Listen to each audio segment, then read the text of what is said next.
First, though, I need to take care of a couple of housekeeping items. There is no smoking allowed whatsoever inside or outside on the grounds of the temple here, and I ask that you please respect that. And right now, I'd like y'all to turn your cell phones into vibrators.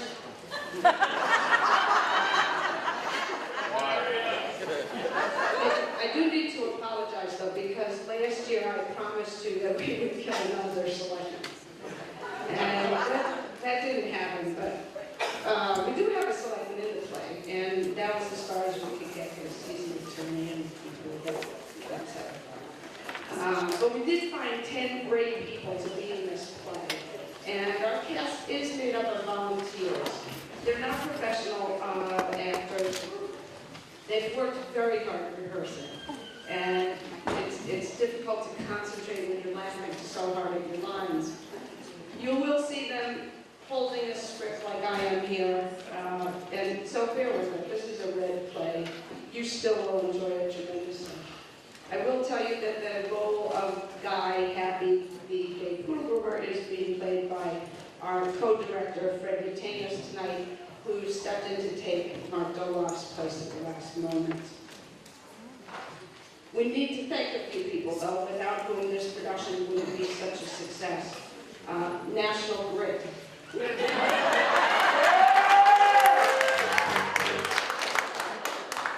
Jan Jones from the Little Theater of Stoughton.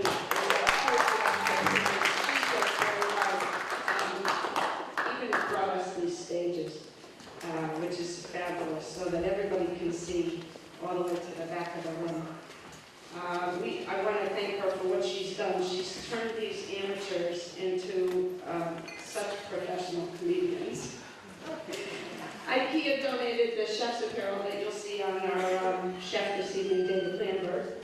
And the staff and volunteers from this temple of Havapura have been tremendous to us. They've donated facilities here for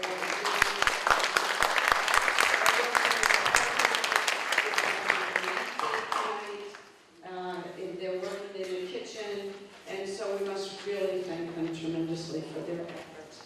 And of course, the library staff. There's two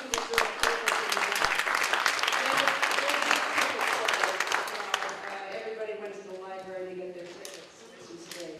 And without any further ado, on to Murder of the Loaded Librarian.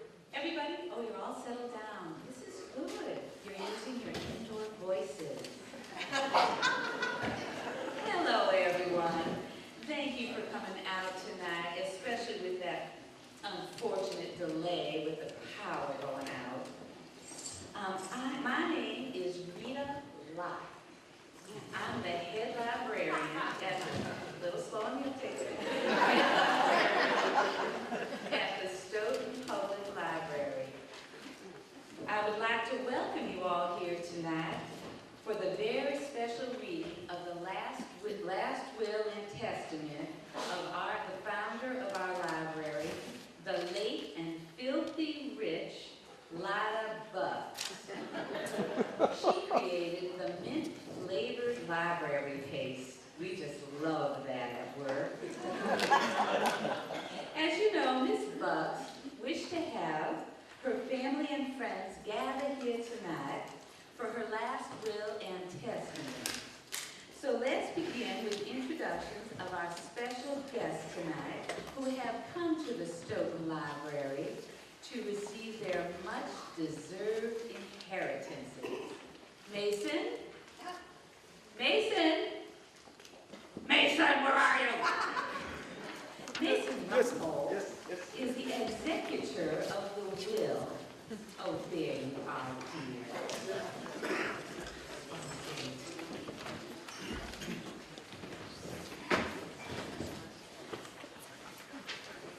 Good evening, everyone. I'm Mason Rumpole, still a junior partner at the firm of Cheatham, Browbeaton, and Harassment. I should have spent a little more time in the law library. Anyway, I am the attorney of 30 years for the dearly deceased Miss Lida Bucks, and I've been named executor of her last will and testament. Although I've been through the legal process several times myself, mostly as a defendant in various slander and fraud cases, I hope the satisfactory completion of this assignment will earn me the respect of my superiors, the key to the firm's wet bar, and finally, my own desk.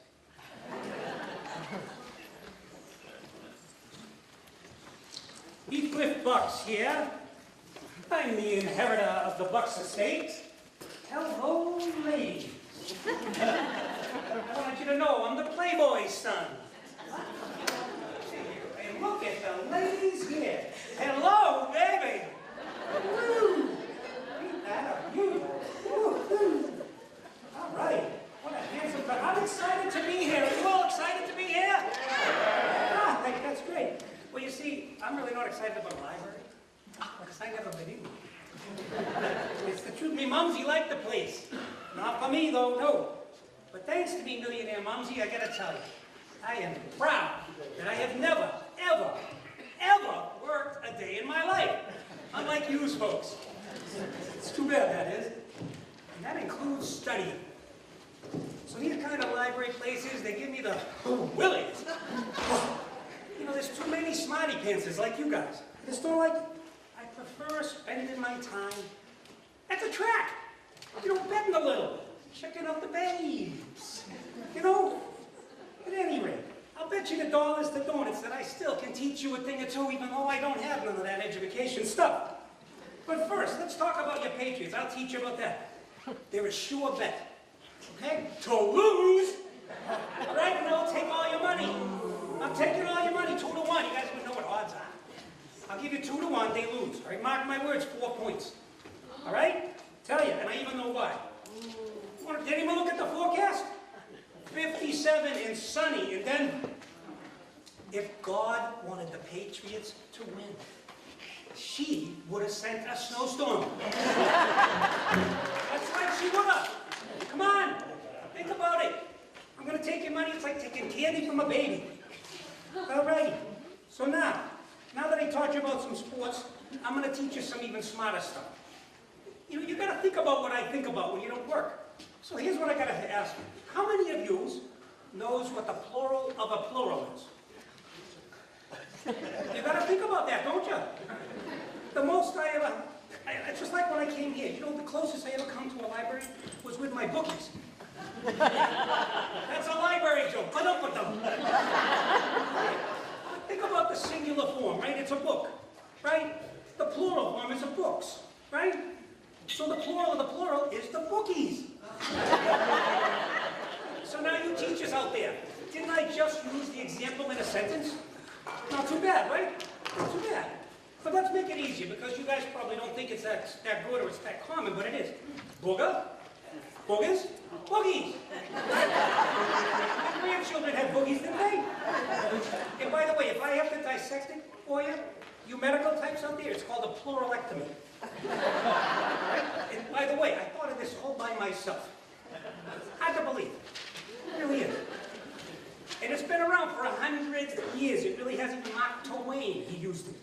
You can check with your local librarian that misread a lot of baloney. Whoever. So here's the test. Now, you want to see if I'm a good teacher, all right? Can you help me with that? All right? Now, you guys know Bruce Jenner? You know Bruce Jenner? Decathlon, right? Right? So think about it. The single is wheat, right? The plural is weeds. And the plural of the plural is Wheaties. Come on, louder. Wheaties. So now you guys get it. It's out there in the mainstream. It is. You just haven't noticed it, right? But there's an exception to the plural rules. There really is. And it has to do with the Twitter. You guys, anyone Twitter have a Twitter account? No? Somebody must tweet. So the singular form, it's a tweet, right? The plural is the tweets. But you'd think, because of what I told you so far, that it would be the tweetsies. But it's what? It's too hard on the tongue. It really is. Instead, it's the T-A-W-A-P. It's much easier on the tongue. So, but at any rate, so the plural of the tweet is and it's much harder on men. I'm telling you, it drives you crazy. It really does. Because it's an exception, not for any other reason, right? But let's see if we can prove it. Mark Twain said it best. He said, whenever there is problems for men, it ain't the money. It's because of the exception. It gets in the way of everything. He said, if you look up with the librarian, he'll say, look, he said something just like this. He said, go to the borders, to the north, to the south, to the east, and to the west. He said, go upside, go downside, go to the southwest, go in the jungle, it doesn't matter. He said, past or present, is the problem. I'm telling you right now. All right. And there's even a, what do you call that thing? And a numerology on it? Yeah, the tar is for the Tatars, right? And the is ancient Egyptian. It really is. The Egyptian, it means the Y. So the goes way back in history and the problems that it caused is unbelievable. So, but that's enough of this to what stuff. What I want to tell you about, right, is that what I like to do, right? Instead of all of this, I kind of like to play footsies with the women. You know, kind of like, you know, footsies is good. But oh, and that reminds me of women. Yeah. Hey, I'm a newlywed. I'm married now, and I got to introduce you to my wife. All right, she's a beauty. She really is.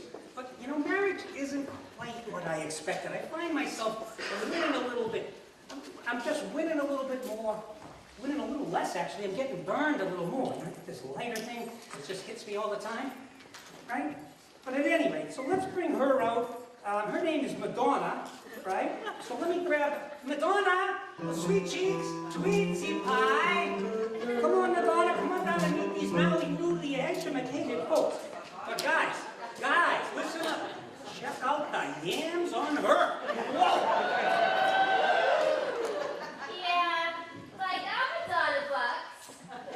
The newest wife of Heathcliff Bucks, and like the daughter-in-law of the dear decomposing. Hi there.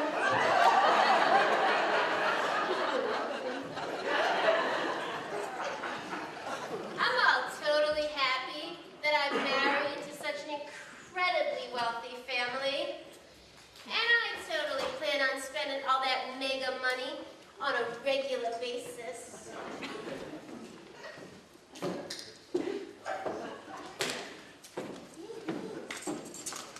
This library is totally awesome. But my favorite place is my clothes closet at Bucks Manor. Because I totally decorated it myself, you know? I think that wretched Nurse Hatchet is right behind me. Well, that's a fine how you do. Hi, I'm Nurse Hatchet. I think I can make you feel better. It's not all about Madonna, is it? Anyway, I'm Nurse Hatchet. I was the attending nurse to the dear decrepit in her last precious obtained my diploma in absentia at the Walmart Paris School of Veterinary Management. I just got the diploma about 3 months ago. Got lost in the mail or something.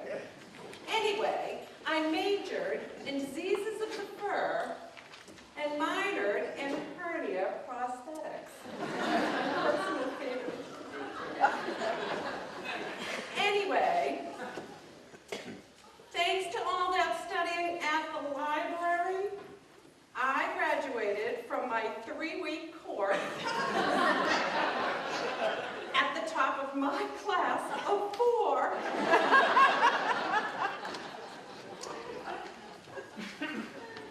Be my guest, be my guest. Oh, be my guest, be my guest. You know, just to be the best. Try my French fries and my French toast. They're all the best cuisine on earth. So sweetie pies here, almaga. You come and see me later. I'll give you special sauce. I lettuce, please. Well, greetings, mon ami. My name is Porky Prudhomme. I am the master chef of the late disintegrating. It is no secret that I belong to Overeaters Anonymous. After all, eating those leftovers, I try to keep my sugars figure trim by working out at sumo wrestler, 5 jumps, health spa. Much better than Planet Fitness or the elite fatness in Stoughton. Well, I am very familiar with the library. You see, because I walk by it every day to go to work at the books mansion. So that qualified me. I am now a trustee of the library. A trustee of the library is a wonderful thing. It means I get to get books late by 1 extra day. You know, I am a very humble person, but my tongue was maimed by an irate critic who gagged on my deep-fried Twinkies. So I only speak now when keeping it up a notch. Bam!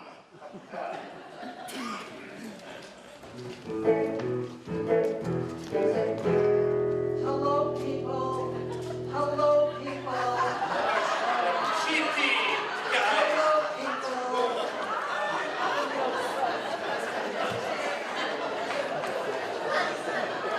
Hello, everybody.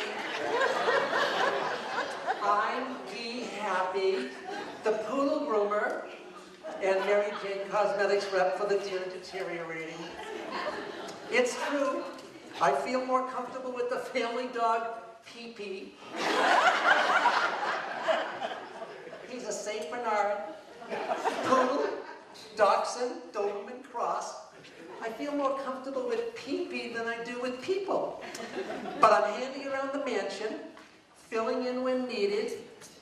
I'm the family masseuse, the hairdresser, and gossip. I mean, who needs a library when you've got a resource like me? Anyway, I like to spend my off hours selling overdue library books, door to door, and lip syncing to Britney Spears' greatest hits.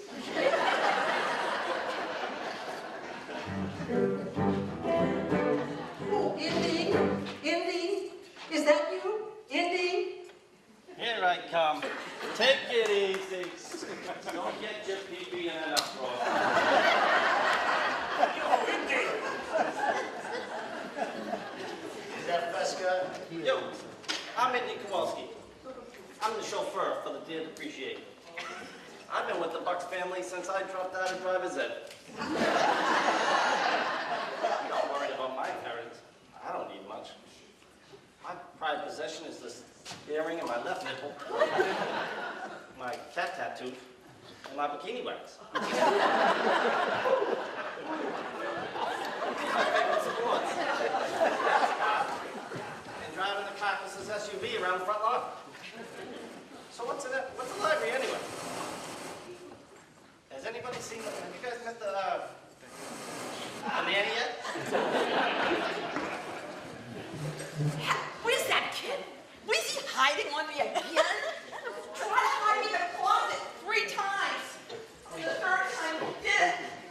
Where is he? Huh? Did you see him? Oh, I'm the shy, frustrated nanny in the corpse's estate. I wasn't always a nanny. I used to be a librarian. I couldn't take the pressure. All those books. Nobody told me there were going to be books. Now I spend my time educating the 3-year-old son of Heathcliff, Damien, son of Satan. At Jane's Governor School, I had 2 majors.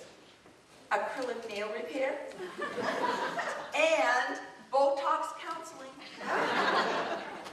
But my favorite thing in my pastime is I like to make scrapbooks of my romantic entanglements. You know, I love those chit-lit novels, broadest-ripping type. Yeah, they're great.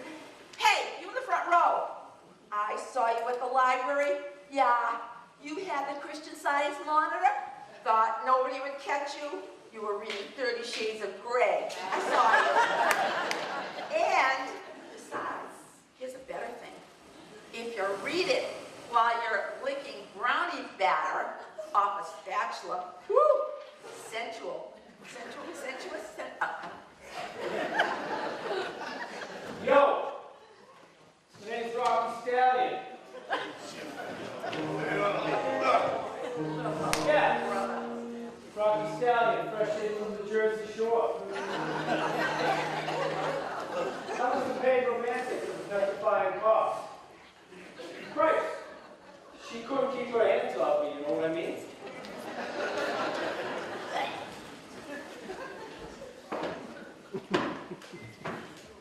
So what's my secret?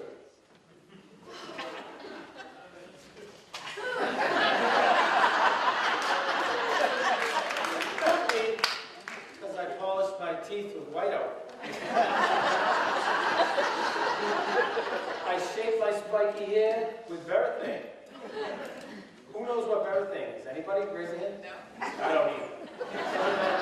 Sorry. And I splashed myself with A1 steak sauce. Ooh, that sounds good. That's where Hey, Porky, that's who took it. You know what, though? I think it's because I'm a Libra. No? No, you guys don't like the Libra. Although I've only been dating the caucus for a couple of weeks now, she was crazy about me. As a matter of fact, I was going to pop the question tomorrow night during her favorite show, CSI Stoughton.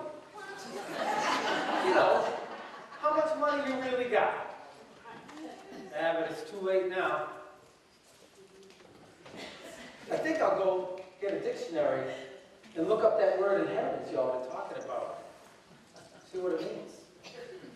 But right now, I'm going to go get another brewski. I'm just a gigolo. Everywhere I go. Everyone wants to be.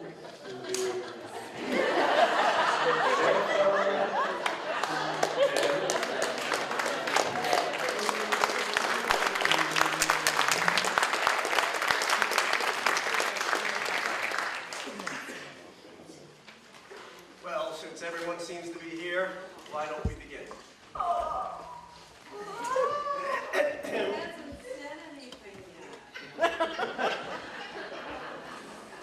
As you all know, our friend, library supporter, and personal benefactor passed away last week at the ripe old age of 99 and a half.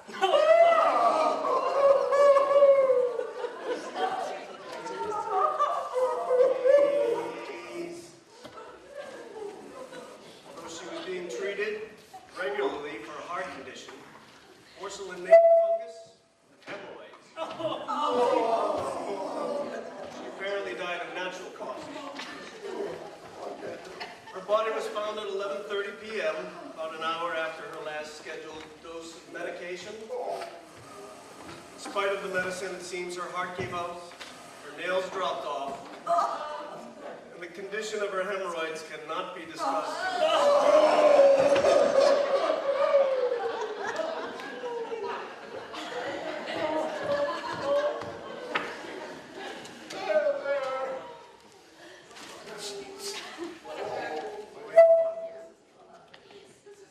It was the dear caucus's intention that you all gather tonight for the reading of her last will and testament.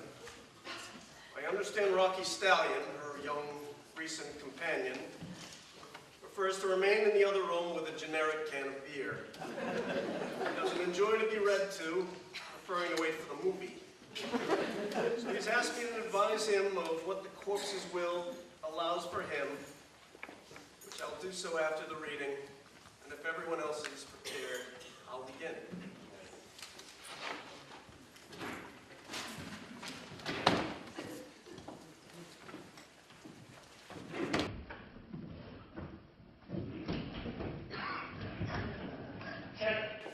Do you mind?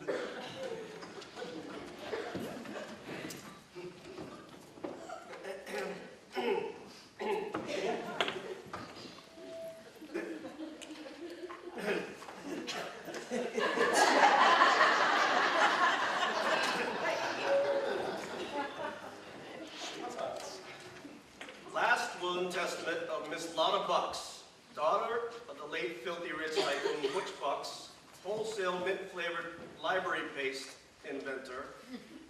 Greetings from the grave.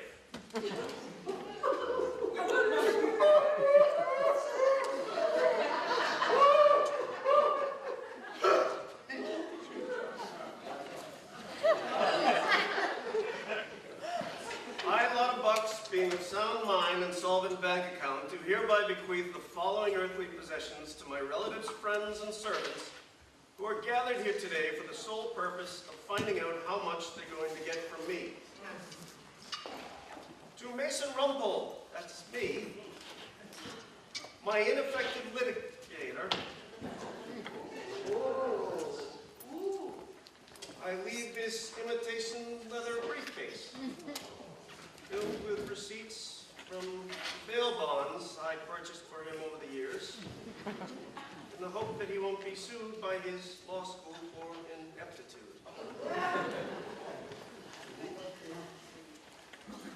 To Jane Bronte.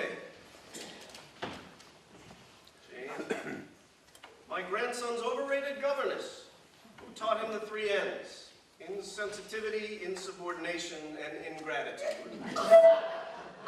Instead of the 3 R's, returns, residuals, and real estate, I leave this overdue library book entitled "What Color is Your Resume?"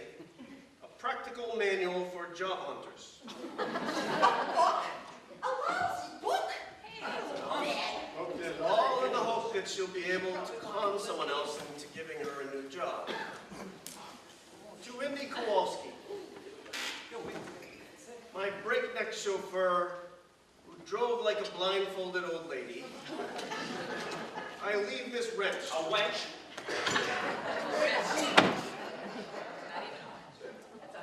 In the hope that he'll have it the next time his reconverted library bookmobile breaks down. To Guy Happy, trainer, and poodle groomer, who gave my little pee-pee a better perm than he gave me, I leave this solid lead hairbrush in the hope that he'll be able to put it to better use if you get my drift.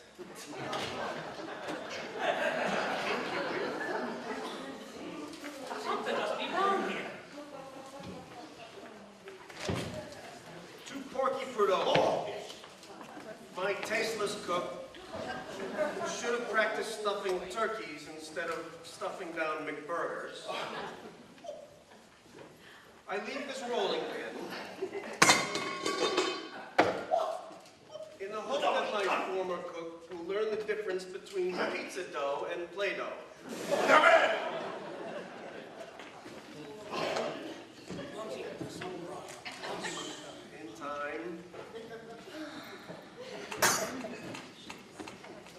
hatchet, my sadistic paranurse took more medications than I did.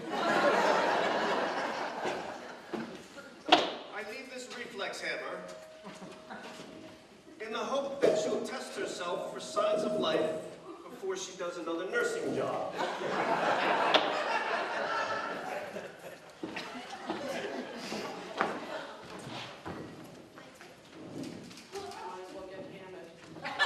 I'm Italian. To Madonna Bucks, my money-grabbing daughter-in-law, who thinks economy shopping means buying shoes by the case, I leave this purse.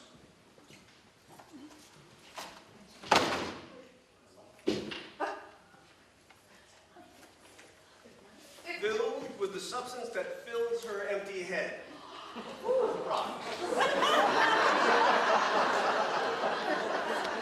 in the hope that she'll work on collecting a few more brain cells. Phoebe, it doesn't even match my shoe. Filled with air, it was what's in her head. And finally to Heathcliff Bucks, my selfish, shallow son.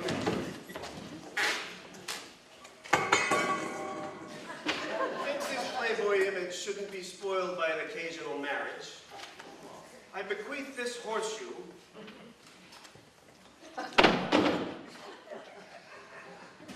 in the hope that it will bring him the luck he needs to stay solvent with no further income from me. What's going on? I'm supposed to get all of it.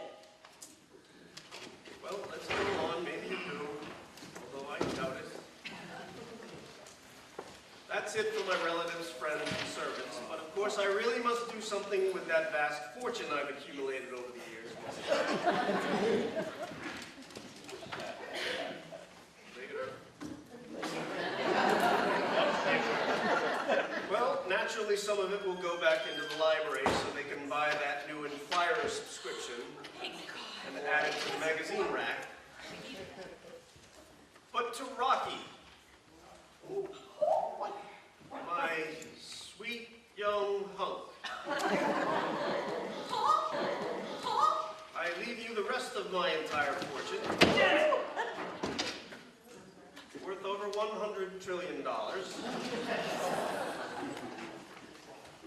In the event something should happen to you, my gorgeous hunk of manhood, the money shall revert back to my insouciant son Heathcliff. Oh, yes. With the stipulation that he retain all staff and servants, where it's still required to run Bucks Manor in the manner to which it has become accustomed. And now I bid you all so long from the soil. Well, ladies and gentlemen, that's it, I'm afraid. Mr. Stallion, the paid romantic, gets nearly everything, and the rest of us get diddly squat. I don't know about you people, but I'm going to go have a nice stiff drink and tell the young gold digger that he's won the lottery. I don't understand. Yeah. I don't understand.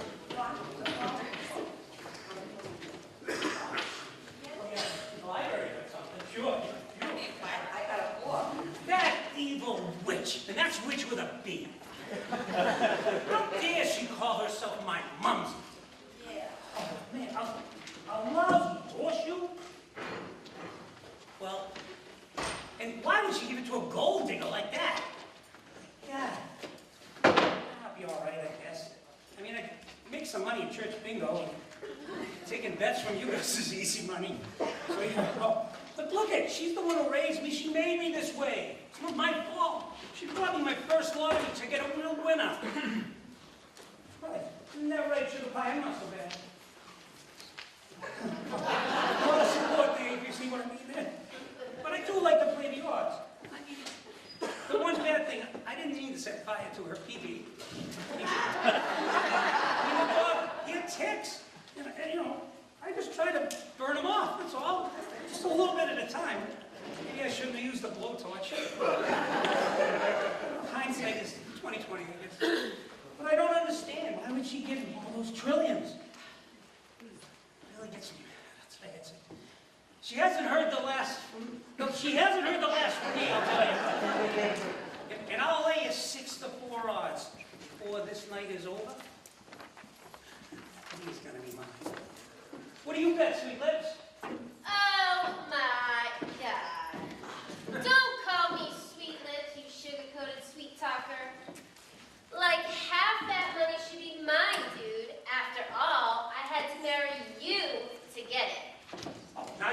SOLA.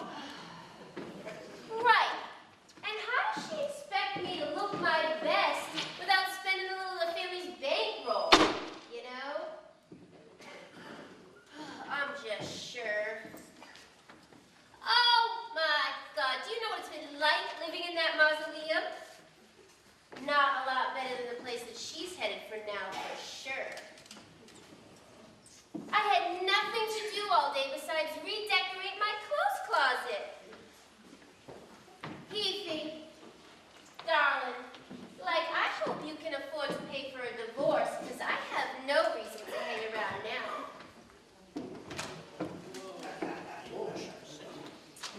If I cash in some of my jewels, like this designer necklace, I could support myself for at least a few hours. At least long enough to snare another money bags. I mean, I still have my youth, my figure.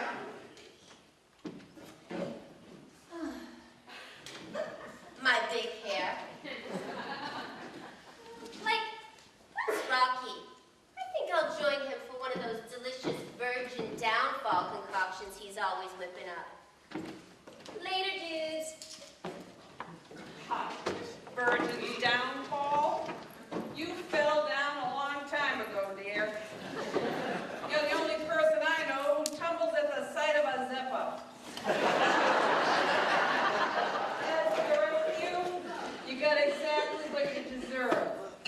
The big zero. Z-I-R-O, zero. The shock of finding her body is something I'll never forget.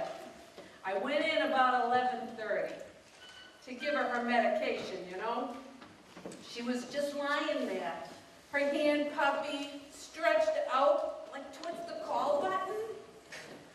Yuck, I tried to save her. I gave her mouth to mouth. I tried the Heimlich maneuver. Heck, I even tried to restart her with a set of battery cables. But it was too late. Hey, do you got a light? Oh, thank you.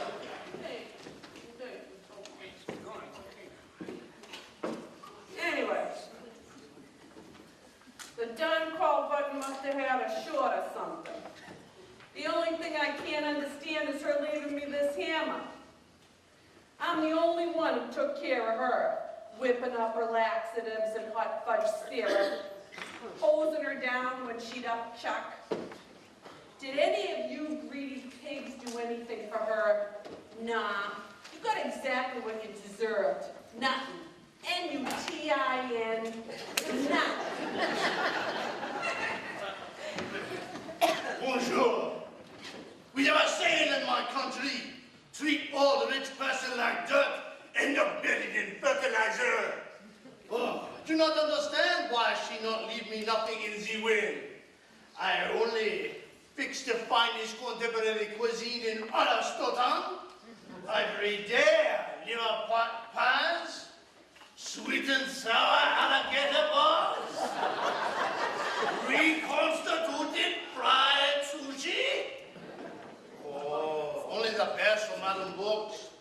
I slave in the kitchen, burning myself on microwave ovens, and losing fingers in the cuisinart.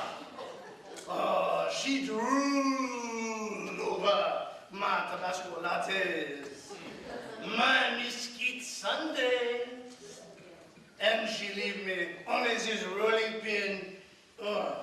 We have a saying in my country, when all the rich person leave you a rolling pin instead of dough, it's time to stick your pies in someone else's Well, P's on me's. You're all being so silly about this. I'm the one who should be complaining. After all, I'm the one who had to do something with that scruffy excuse she called hair every week. I mean, have you ever tried to blow dry tan bark? Have you ever tried to highlight a bird's nest? I mean, that's what I had to deal with working in that madhouse. She treated her pee-pee better than she treated me. How would you like to walk around the house all day with a pooper scooper hanging from your belt. And all I get is this lousy lead hairbrush? Well, at least I don't have to give that old bag any more of those mayonnaise rub-downs. No more underarm waxes or buttocks enhancement. I'm thankful for that. Say, Madonna, while you're up, could I have a sip of that drink? I gotta take a bite off. Yo, a bunch of it. What's this for? So the old lady didn't leave you no cash. So what? None of you deserved it anyway. I'm the one she should have bankrolled. I'm the one that had to drive her all around. Indy, take me to the S&M boutique. Indy, take me to that drive-up exercise studio. Sometimes she'd go on these African safaris and make me wait at the airport for a week. I should have got some of that money just to compensate myself for the boy. I'm not going to have enough money to put white fluid in my truck, never mind gas today. Not that I'll be going anywhere anymore. I'm never gonna get another job as good as this one. You know, the last job I had to chase this crazy arsonist around the moors. Yeah. Anything. Oh, God, he flushed my shoes down the toilet again. Oh, no. I'm telling you, I'm done with this job. This is it. You know what? Absolutely done with this, baby. Yeah, I tell you.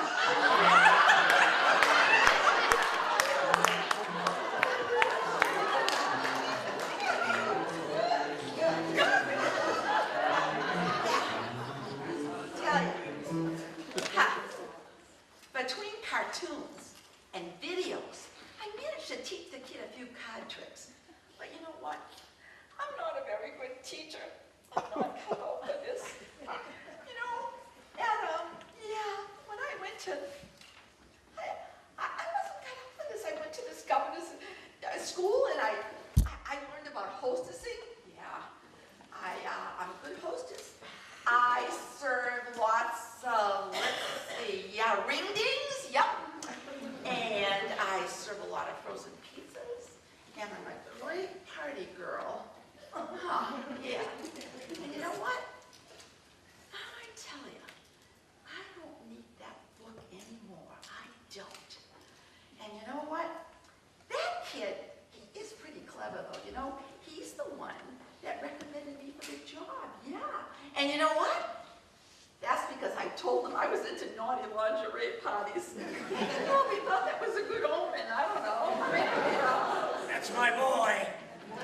Some creative preschooling there. Well, I didn't expect much from the old bag of bones, but I didn't expect this slap in the face either. After all, I've been her attorney for over 30 years. Why do I need another briefcase? I've got briefcases. What I need is a recreational vehicle, maybe a fast food franchise.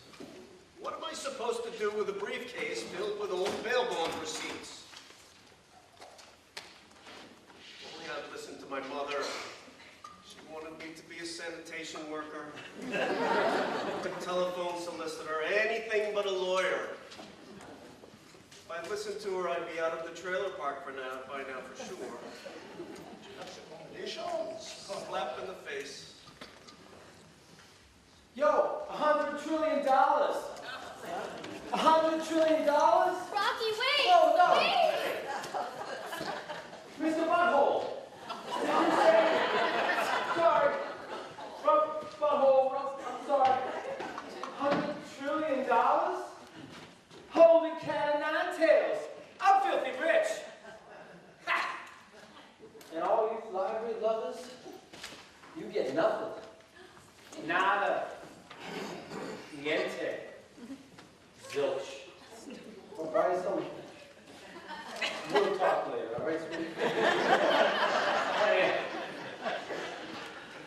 Oh, hey.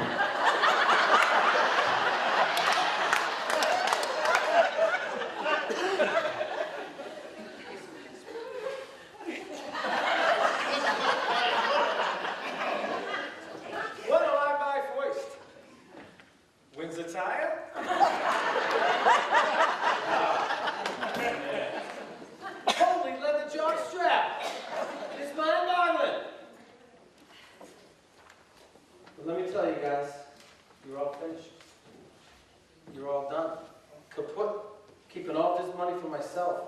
Every penny, every peseta, every rupee, every €1,000,000.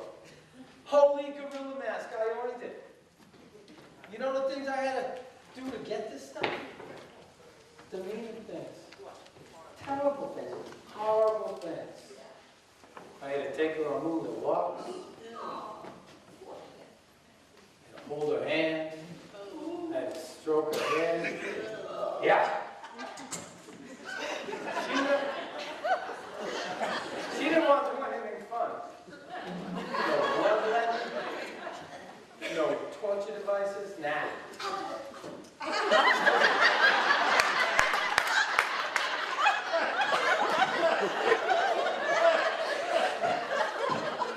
Hey, I had to go through hell to get this money. So, I ain't gonna share with a bunch of losers like you. All right? You know what? Time for another brewski. If I had $1 trillion, if I had $1 trillion, I wouldn't buy you guys anything. If I had $1 trillion, and I do.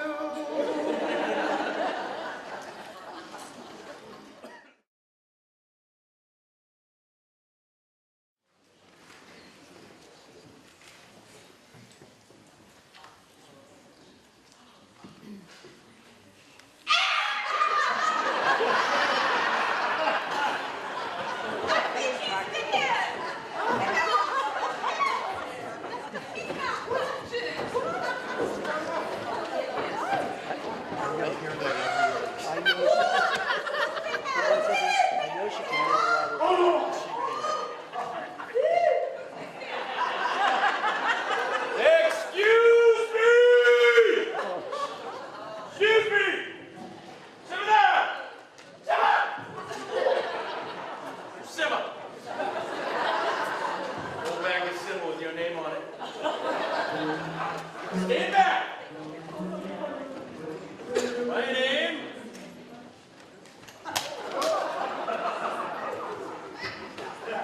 No raise for you.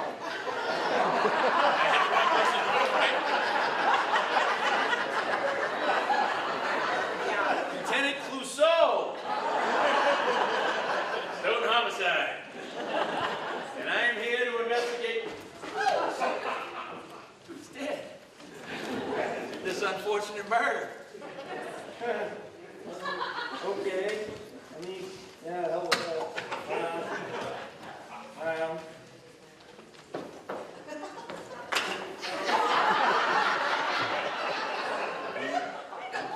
Didn't know dead guys could drink.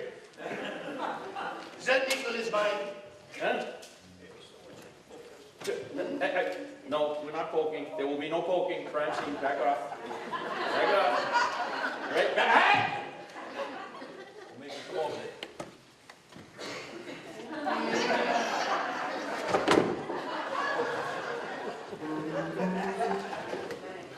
Appears to be a large bump on the back of his head.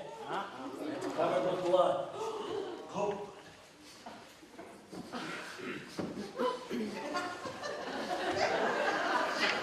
There seems to be the smell of a perfume coming from his body. Oh, the gym socks. I noticed the lipstick mark. I removed my small hat. Head the size of a planet. Lipstick mark on his face, but there seems to be more on the rest of his face than on his lips. It appears that whoever she or he missed. There's a handkerchief here somewhere.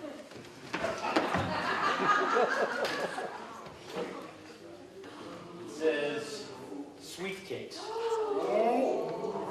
And it's got lipstick on it, same color. Yeah.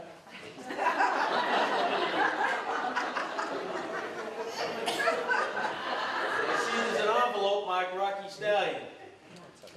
Aren't there supposed to be 2 L's in stallion? Really?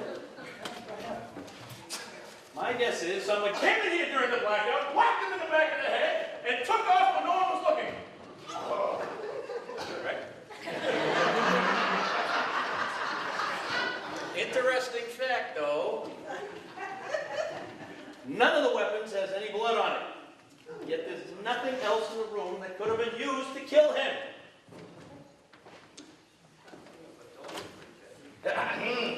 Killer. There's one thing that really puzzles me, though. There are 8 weapons lying around the body, yet there only seems to be one bump on his head. Apparently, one of these objects killed him, but it appears that everyone mentioned in the will may have paid him a little visit.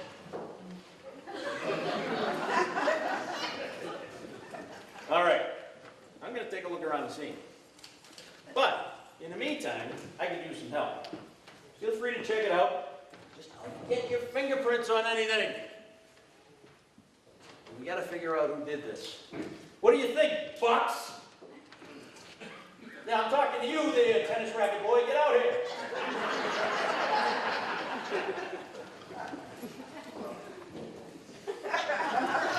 Beady eyes. Well, don't point your bogus magnifier at me, you blind bat. Hey, that ain't cool. Whoa. I didn't kill the freak. I mean, yeah, I probably would have benefited. But, you know, and I did go into the study, but just to talk to the creep. I mean, maybe give him a few tips on the horses, you know? He's got a lot of money now, he didn't know how to handle it. I was going to help him a little bit. Only reason I went in there, right, just to work something out with the money. In fact, I was the one who hooked him up with me, Mumsy. So you can't really blame me. I mean, he was a creep. I mean, look how old she was, 95. I mean, come on. She fell for it. You know, all those gifts, that turbocharged chair. I mean, Victoria's Secrets for 95, there was no secret. Come on. This is no type of hopscotch. And then that gold-plated inhaler, the fool, she fell for her. She fell right in. So I guess I'm responsible for his inheritance. But I did go in there, but you gotta remember, it was pitch black when I went in there. You couldn't see a thing. And I had my shoes off. I did. I took my shoes off, and I dropped that damn horseshoe on my toe. I'm telling you, it was terrible. It was terrible. But, you know, maybe that's what I tripped over. Was his dead body. Likely story. Oh my God. You idiot. Right? You didn't trip over the body. You tripped over my foot. Yeah, like I was in the room too.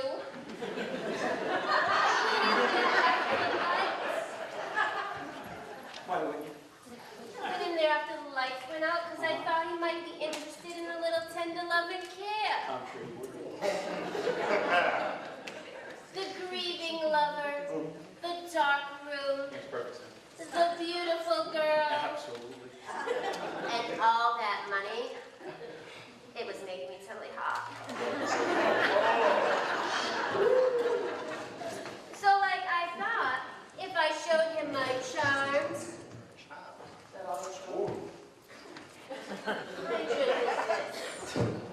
I thought if I showed him my charms, he'd be interested in a little unholy matrimony, you know?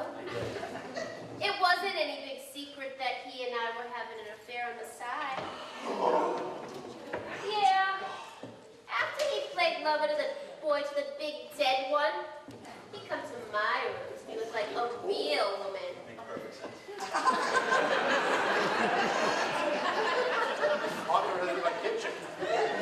But like right after he heard about all that money, he said he was gonna leave me with nothing. That cat. So I had to see him one more time, plead with him, beg him to take me with him. But when my idiot husband tripped over my foot, I dropped that rock-filled purse. I don't know how that other purse got in here or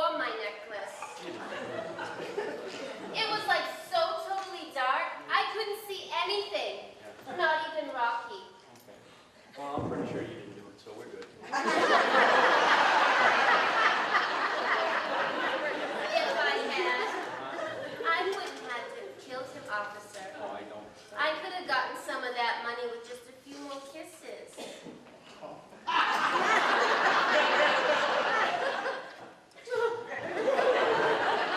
That is overtime pay. I put you 2 bits, Lucy. Hey, watch your mouth. I'm the one he was really in love with. I was the one he came to see every afternoon when she was in her sitz bath. I'm the one who taught him about love and tenderness and riding crops. And he says it's all over just like that. I'm the only one who went into the study to reason with him. To remind him I was the one that turned him on to the Chinese torture rack. What that is?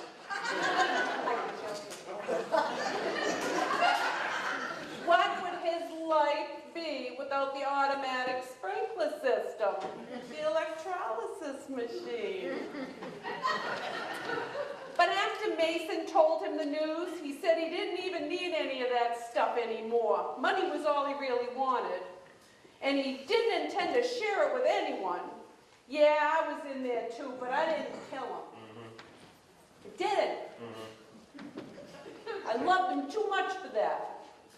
As for the reflex hammer, I guess I must have set it down on the floor when I stepped in something wet. I don't know what it was. I don't want to know what it was. But it was definitely something wet. Anyway, I didn't see him when I was in there. Like Bobby Doll said, it was too dark to see anything.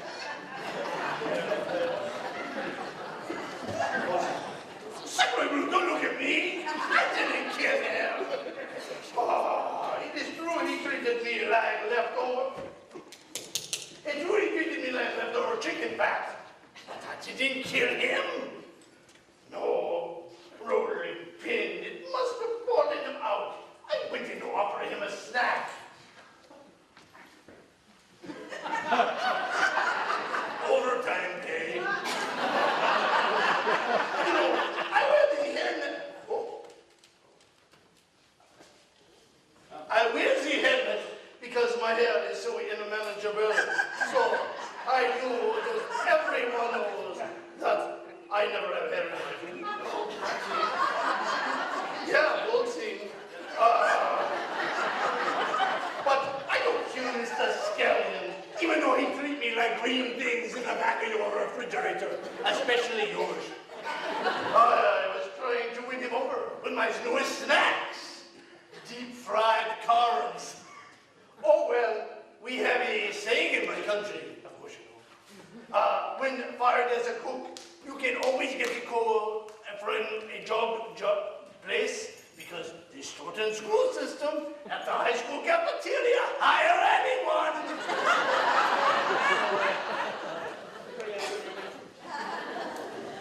You should have studied French in school instead of the girl behind you. Which one? Geez, on knees. You people are insane if you think I did it. Rocky and I were, well, let's just say he had more than scrambled eggs in the morning. He had me.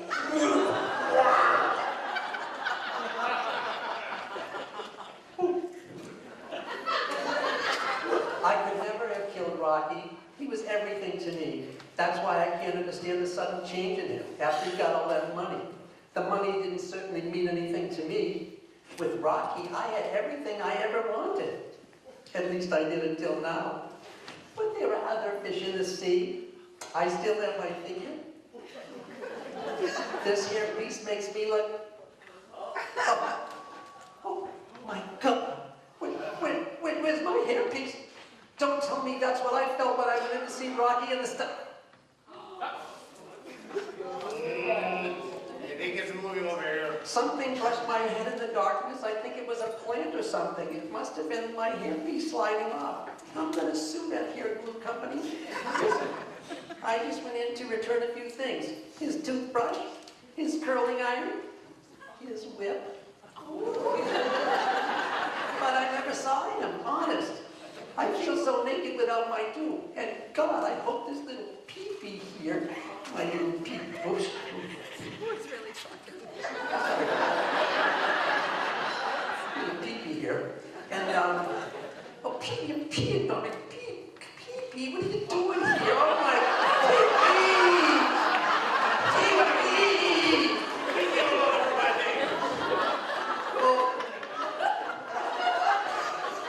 Oh, there it is. He's on knees. You really got no concept of a French, you did. You just take it up. Yeah, come on, Tom. Was anybody here not fooling around with this person? Not me. He drank more breath spray than I drink beer. Well, here's one person that had the guts to say I hated him, but I didn't kill him. He had more. I realize that's my French lady next to his caved-in brains.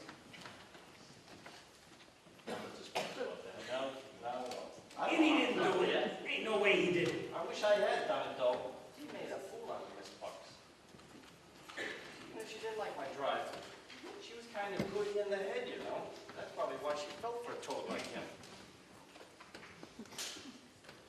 All she wanted to do was have fun.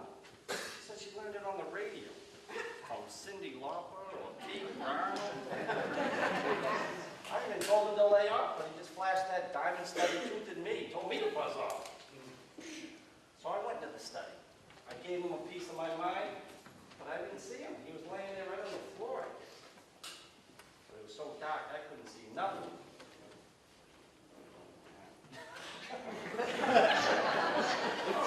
Oh, hey, look, there's a head. Hey, Indy. Crunchy? It's about your in damn here. cat. So what's it to you? Who cares about your damn cat? There's a dead guy lying here, did you forget? Right? Hey, you can help me out as one of his love interests. I do have my standard, you know. When I fool around on the side, I'm faithful.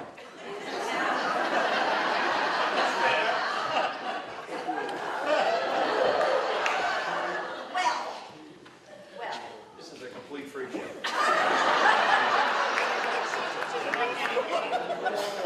Anyway, I lost my ribbon in the library. I went in there, but I didn't go in to see Rocky. Not like the rest of you money-grubbing fools. No way. No way. Yeah. You know what? If I had known it was going to be Rocky that inherited all that money and was going to own his own bank, I would never have refused his advances towards me.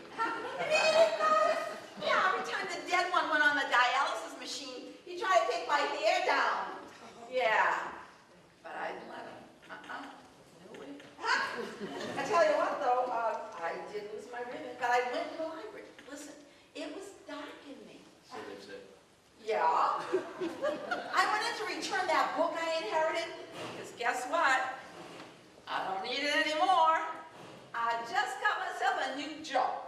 Yeah. I'm going to be a pole dancer at an over 70 strip club. In the house of Madonna.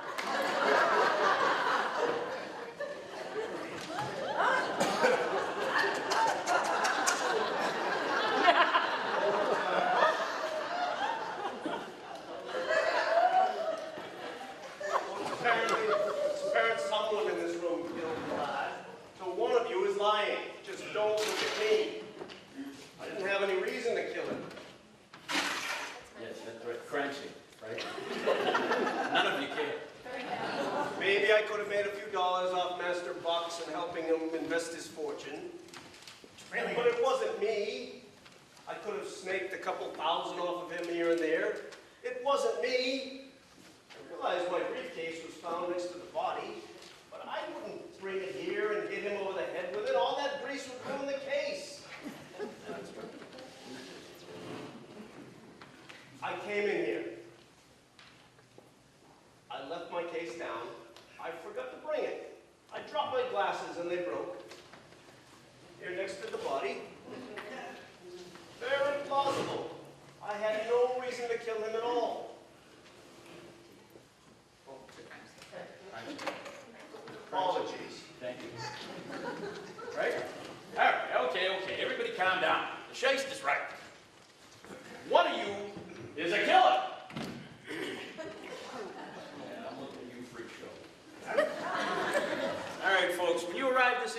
given a police report.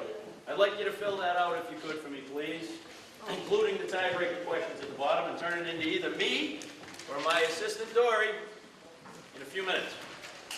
As soon as my people have removed the body, you can take another look at the crime scene, but please don't touch anything. Advanced forensics, we will catch you. It's not funny. It's not. You got that Brim Beatty, dude. That's fun.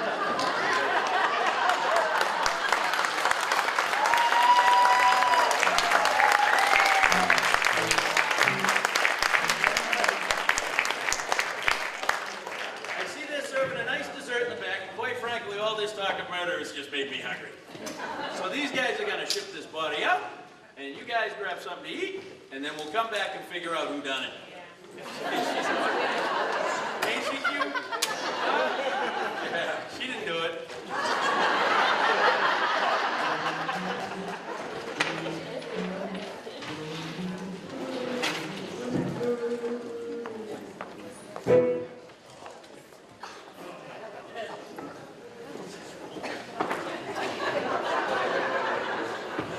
They're raising the Titanic. Couldn't have picked a bigger guy, huh?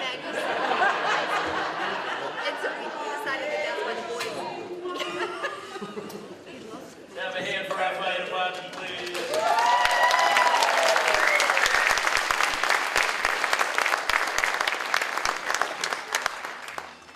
Just dump the body behind the winter tire there.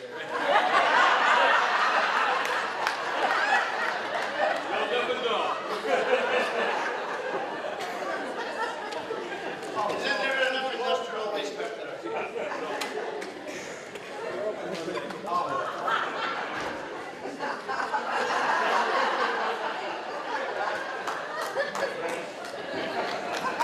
Sorry for this.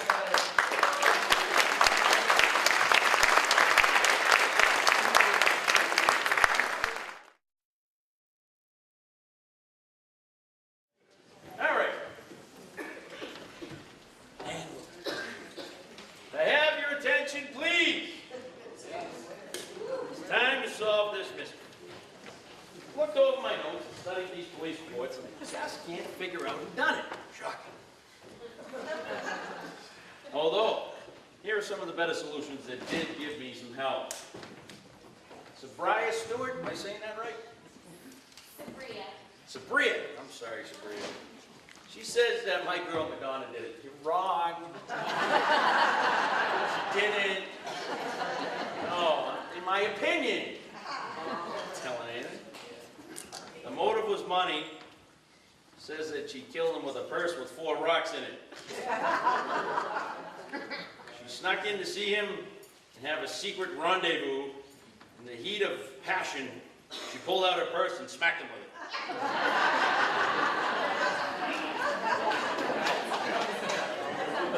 So are you saying they were just having brutal sex? I'm just curious. That was a good one. That was a good guess. Good guess. All right. Peg Carbone. Peg. Ah, over there. All right. Indy Kowalski.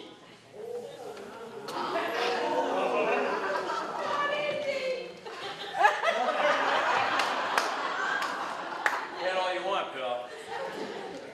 He needed to keep his job as chauffeur and continue his affair with Jane Bronte.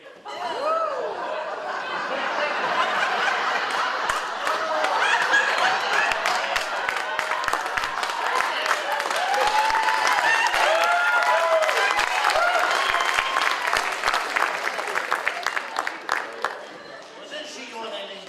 Is there anyone she's not doing? Except for the gay guy. Okay. But the best part of this and why I have it is what really happened. Who knows? It's the best I can do. That's police work right there. That's fantastic. All right. Rick Woodward. Where are we, Rick? Help me out here. I got lights and stuff. All right. Says that Heathcliff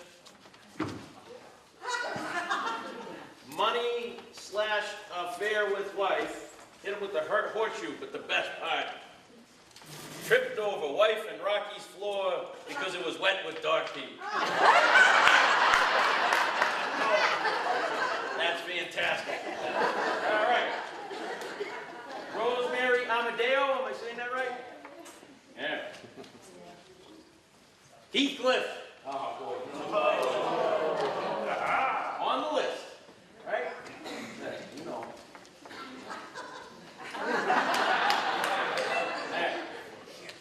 Because he did not inherit his mother's money. Heathcliff went into the study to confront Rocky that he should not have his mother's money because Heathcliff was deserving of money and because he was the son. Rocky, who also not... Like his mother for 2 weeks, inherited all the money and approached him and smashed him over the head with his tennis racket, killing him. How he handsome, Mr. Broker. How did you write that in 3 minutes? My goodness. Jamie Velasquez. Nurse Hatchet, because she wants to keep her job.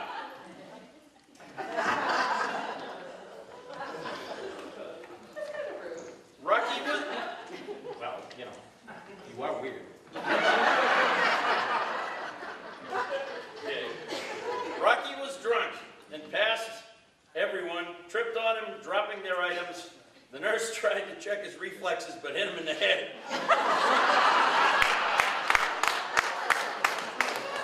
Tried CPR, but couldn't find his mouth, clearly.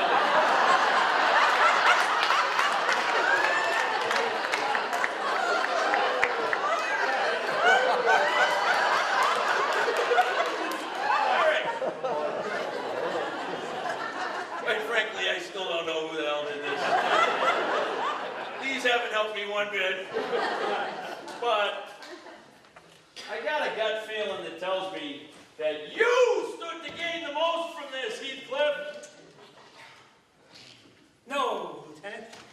No. Come on now. No, I didn't kill my mother's lover. Certainly I benefited the most from it. But you must remember, the man was bleeding. And there was no blood found on any of the murder weapons, not my horseshoe for sure. And no one left the room once the body was discovered. Therefore, we had to have had something on our persons with which to wipe the blood and later hide it. Only my shoes were missing. No blood on my shoes, they couldn't have wiped it up. But I'm rich now, and as a betting man, my bets are on the fairer sex. And I'll tell you something else. In my country, they have the saying, too. Yes. Hell hath no fury like the scorned woman. Aha. So, that's your problem, Lieutenant. There'll be quite a few dames now interested in me. Not my inheritance, of course. Well, it Because they like certainly short wasn't stockings. I. Couldn't have been. You're a lawyer. True.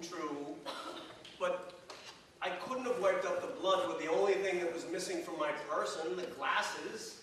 I had as good a reason as anybody to kill him, but it wasn't me. It was pitch black. Did you remember that? Oh, everybody told me that. You've been pretty clear. No glasses, pitch black, couldn't see. Couldn't be me. Okay.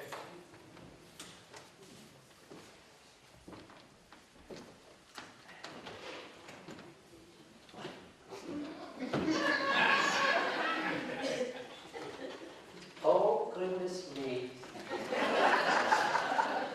You can count me out, definitely. Yes, I suppose I could have clubbed him over the head with that nasty weightlifter's hairbrush. Yeah, that's right. But the only thing I had to clean off the blood was my hairpiece. Give me a freaking break! Oh, man, we have a saying in my country. The west side of Stoughton. He who kills a gigolo with a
Yeah, that was my hanky lying under his body, and my perfume on his body, and my lipstick on his nose.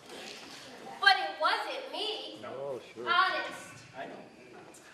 Someone took my purse when the lights went out and tried to frame me, you know. Yeah, of course. But like, you can't wipe up blood with a necklace. Even I know that. And that's the only thing that was missing from my body other than my purse. No, like, there was only one among us who had the kind of absorbent material that could wipe up blood off a murder weapon. And who would that be? Check it out. It's not here anymore. Also, there was only one of us who could see well enough in that dark room to commit murder. You know? Like, isn't that right, Nurse Hatchet? Smarter than she looks.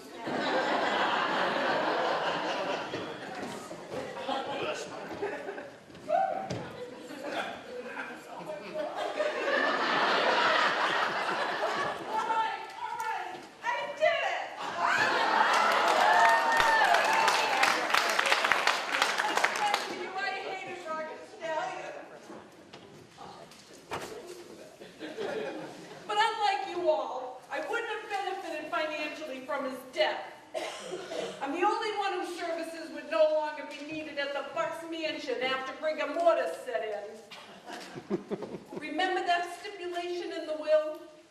But then I didn't kill him for money. I was being blackmailed. That was my envelope of money on him when he died. So I don't S-P-E-L so well. She really doesn't. What do you expect from a matchbox education?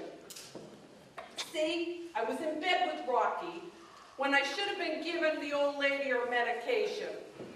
Remember, the body was found at 11:30 p.m., an hour after medication time.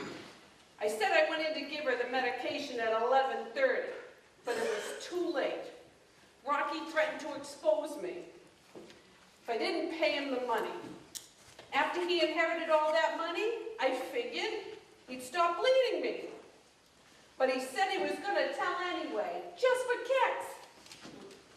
When the lights went out, I sneaked into the study, flicked Heathcliff's bit I had dropped into my pocket, and hit Rocky over the head with my reflex hammer. I guess it was a reflex.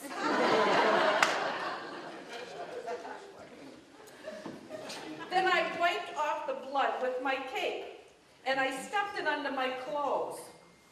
I never did step in anything wet. That was just to throw you off. I still have my shoes on. Then I got the idea to frame Madonna. I hated her because she was too timing with Rocky. Poor thing. Oh, for God's sake, give me a break. With her out of the way and Rocky dead, I could make a play for Heathcliff and marry into his inheritance. So I stole Madonna's real purse and took it with me when I killed Rocky. After he was dead, I sprayed him with her perfume and gave him a kiss with her lipstick. So I missed a little. It's not much fun kissing a dead man. Then I wiped off the lipstick with her monogrammed handkerchief, and I planted it under the body. I didn't mean to leave the hammer there, but my lighter blew out in a gust of wind, so I had to get out fast. I planned to sneak back in and get it, but it's practically a parade in and out of there. Apparently, the rest of you were planning on doing this. Yeah, you were. The same thing, only I beat you to it. So if you caught all the clues, number one, the only missing item that could wipe up the blood was my nurse's cap, and it never appeared near the body. There it is, it's covered with blood. If that's the case. Okay. So there we go. Number two, I was the only one with with the lighter in my pocket, which enabled me to see in a totally dark room. Number 3, the name on the blackmail envelope was misspelled, and I misspelled a couple of words during my speeches. Number 4, there was a discrepancy in the time of the medication application. Well, Miss Bugs, wherever you are, greetings. Hold that thought. I told you it wasn't me. Oh, God. It wasn't you.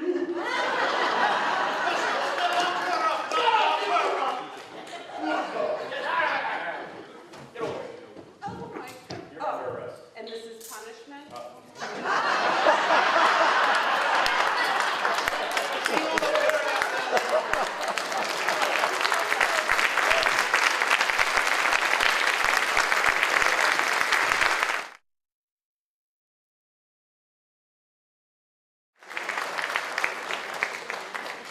But now, let's have our curtain call, because these people were fabulous.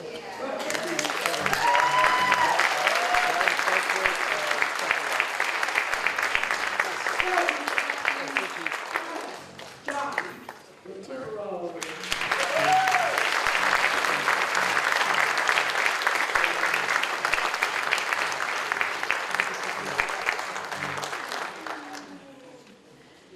Real estate guru.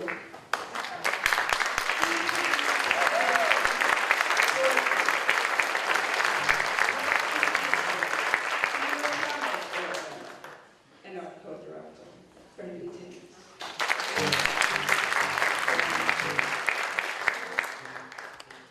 Former DNA nurse, Donna Curtis.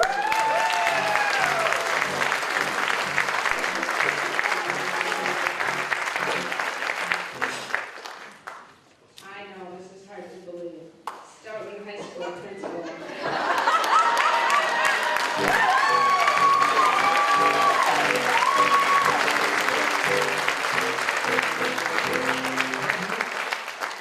Stoughton Deputy Police Chief, former.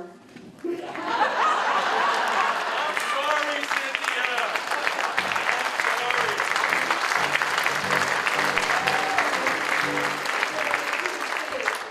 And historian extraordinaire, David Lambert.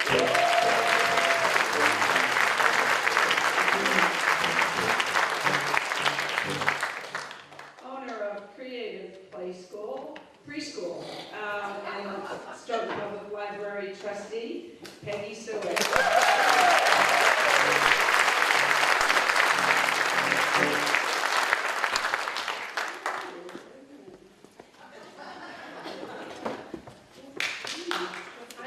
I'm getting to him.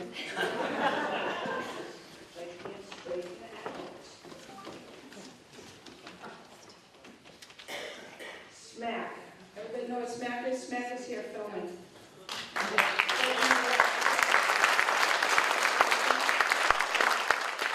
Smack treasurer, and also the owner of Bates Remodeling, Stephen Bates.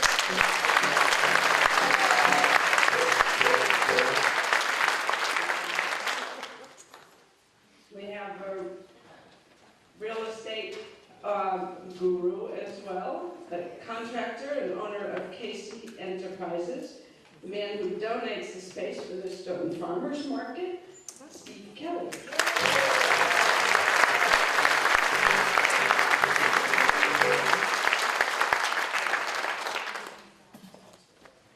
Our Stoughton Public Library director, Jack Daniels.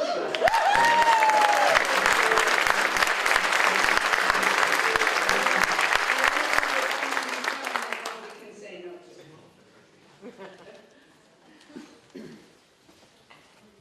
Manager of Windsor Tire.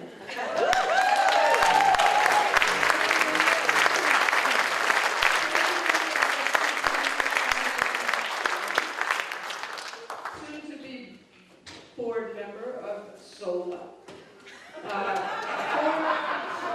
Just recent past president of the Stoughton Chamber of Commerce.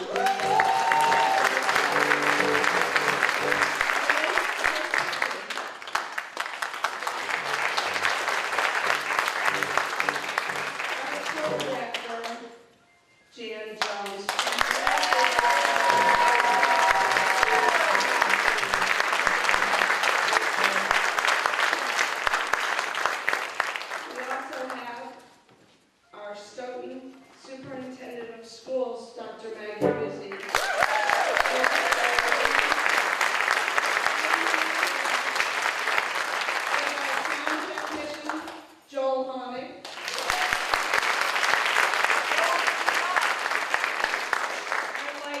Our lighting man from WWE.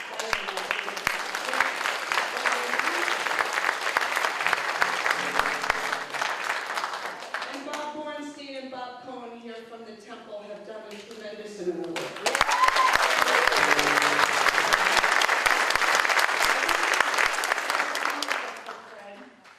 As our director and coming through and helping out and taking another role, and some flowers for Dan. Oh,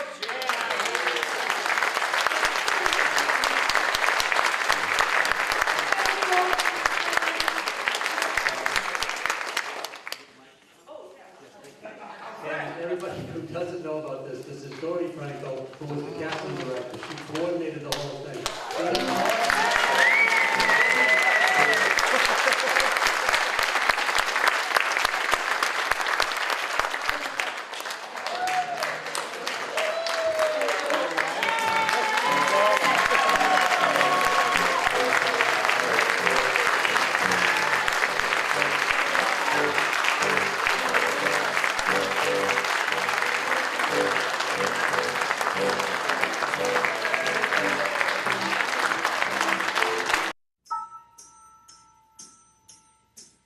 Thank you.